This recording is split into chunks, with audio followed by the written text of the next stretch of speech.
as wild not.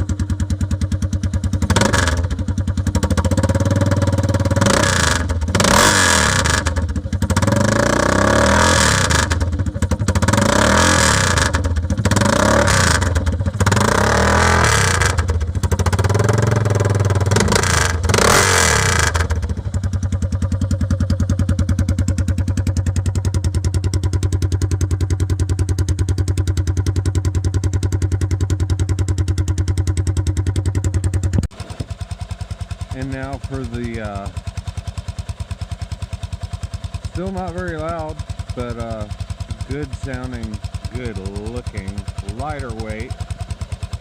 I mean, think about it, you saw the mid pipe already. Now we got aluminum and stainless steel versus this heavy monstrosity that starts sounding like a Tweety bird eventually, and heavy.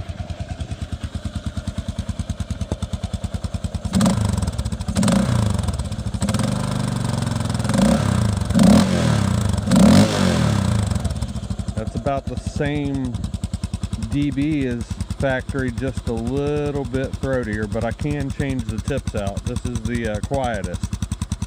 I have 2 or 3 more tips I can change out that change the decibel level.